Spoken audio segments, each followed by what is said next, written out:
Bonjour, le travail que je vais vous présenter porte sur une étude menée par le Dr Ngọc-Chen Nguyen, pharmacien, dans le cadre de son Master 2 et menée conjointement par le Centre régional de pharmacovigilance et le Centre antipoison et de toxicovigilance de Lille sur les erreurs médicamenteuses rapportées au Centre antipoison et constituant de potentiels signaux de pharmacovigilance. La définition de l'erreur médicamenteuse varie selon les sources. Une revue de la littérature en a par exemple retrouvé 45 définitions différentes extraites de 203 articles.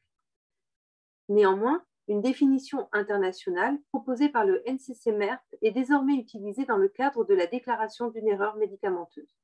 Cette définition qualifie l'erreur médicamenteuse comme tout événement évitable lié à une utilisation inappropriée du médicament et pouvant nuire au patient pendant que le médicament est sous le contrôle du professionnel de santé, du patient ou du consommateur.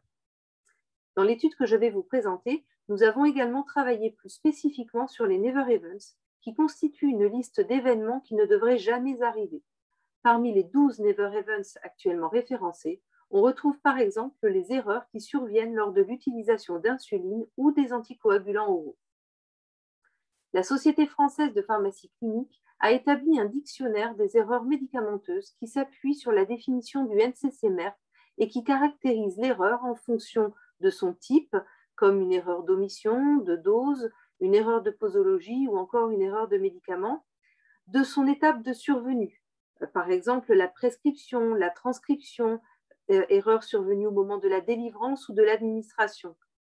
Enfin, de sa cause, qui peut être par exemple en lien avec un problème de communication, de conditionnement ou d'information.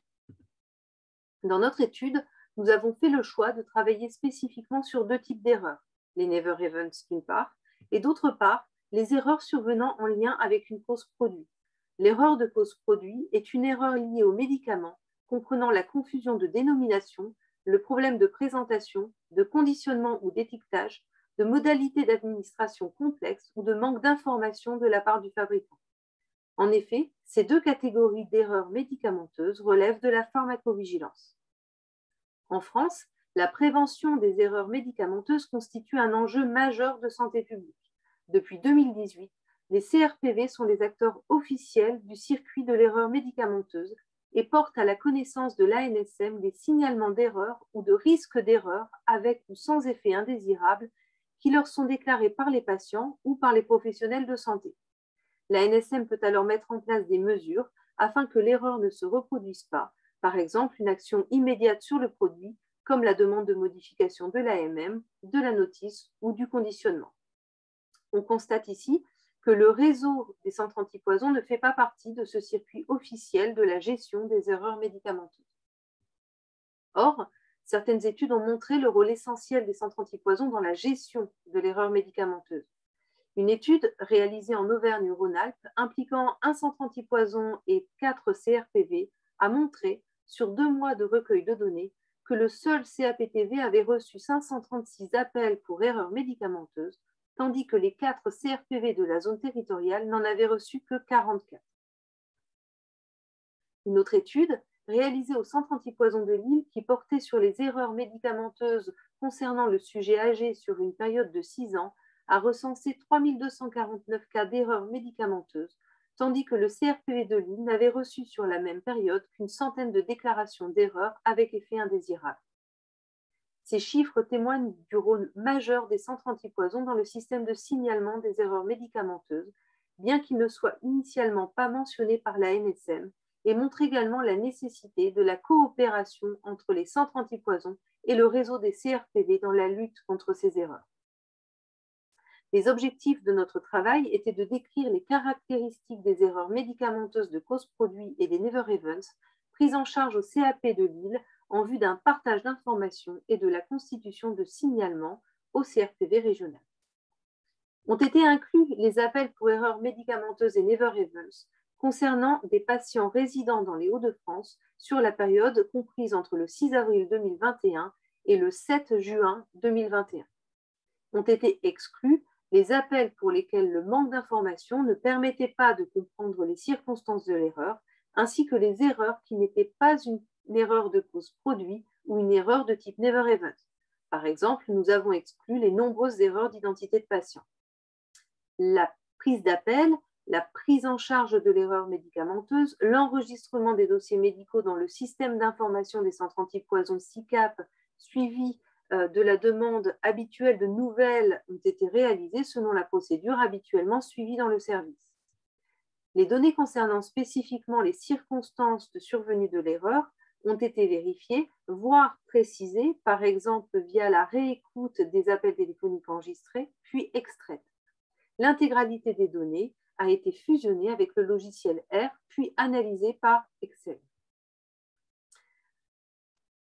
Concernant les résultats, sur les 2 mois constituant la période de l'étude, le CAP de Lille a pris en charge 518 appels pour une erreur médicamenteuse survenue dans la région des Hauts-de-France.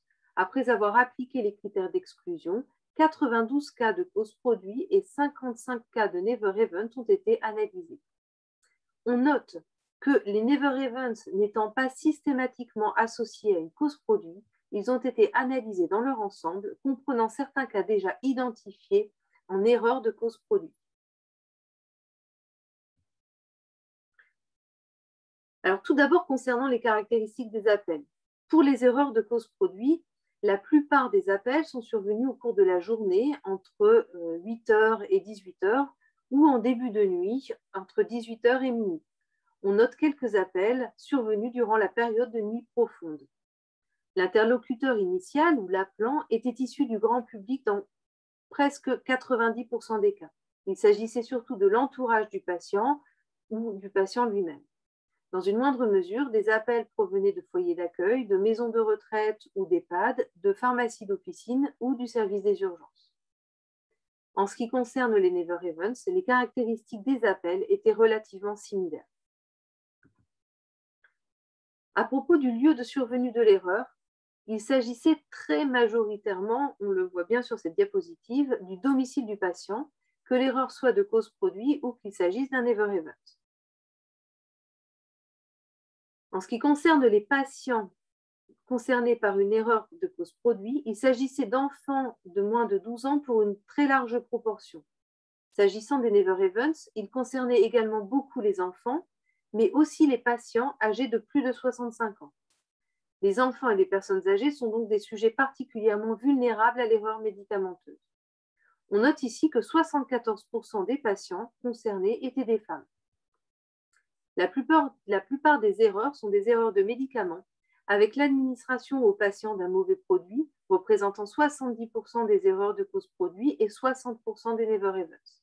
Les autres types d'erreurs sont les erreurs de dosage, de voie d'administration et de techniques d'administration, de forme galénique, de posologie et de moment d'administration. Parmi les étapes de survenue de l'erreur dans le circuit du médicament, l'erreur lors de l'administration de médicaments représentait 98% des cas analysés, dont la majorité concernait un seul médicament. Concernant spécifiquement les Never Events, sachant qu'une erreur peut être la conséquence de plusieurs causes, environ 62% des erreurs étaient de cause produit, liées à leur présentation ou à leur conditionnement. 60% de ces erreurs étaient liées aux professionnels de santé. La distraction, l'erreur de distribution ou de rangement, le défaut de communication verbale ou la pratique d'un personnel soignant inexpérimenté a été mentionné. Environ 42% des erreurs étaient liées au patient lui-même. Nous avons ensuite analysé la criticité de l'erreur selon l'échelle du NCC-MERC présentée sur cette diapositive. Environ 90% de nos cas étaient des erreurs sans dommage pour le patient, nécessitant ou non sa surveillance renforcée. 10% des erreurs ont ici nécessité une prise en charge hospitalière et ont eu pour conséquence un préjudice temporaire pour le patient. On note que l'une des erreurs les plus fréquemment rencontrées dans notre étude était en lien avec l'administration de petits conditionnements unidoses. En effet, 30 cas ont été recensés, dont 22 étaient liés au sérum physiologique. Ce résultat montre qu'il est toujours nécessaire de renforcer la communication sur ces risques afin de sensibiliser davantage le grand public et les professionnels de santé, ainsi que les firmes pharmaceutiques qui produisent ces conditionnements. La problématique de la confusion entre unidoses a été soulevée depuis longtemps par les centres antipoison et par les CRPV auprès de l'ANSM. En 2014, l'ANSM avait communiqué sur le sujet et relayé depuis très régulièrement par les structures régionales, type Omédit, CAP, CRPV, entre autres. On note également que nous avons recensé 15 cas de confusion de produits sous forme liquide et conditionnés dans un petit flacon en verre ou en plastique brun, dont 5 cas de confusion entre de la vitamine D et une huile essentielle, en lien avec la ressemblance entre les deux types de flaconnage. Ces deux catégories de produits sont largement utilisées à domicile en France à ce jour, et notamment dans cette période de Covid-19. Les centres antipoison et les centres régionaux de pharmacovigilance ont alerté il y a plusieurs années sur ce risque, qui fait actuellement l'objet d'une enquête officielle de pharmacovigilance en lien avec les centres antipoison. Le travail que nous avons réalisé témoigne de la nécessaire collaboration entre les structures régionales des centres antipoison et des centres régionaux de pharmacovigilance dans l'identification et l'analyse des erreurs médicamenteuses afin de mieux les caractériser et de mettre en place au niveau régional, mais également au niveau national, des actions de prévention et de communication. Je vous remercie de votre attention.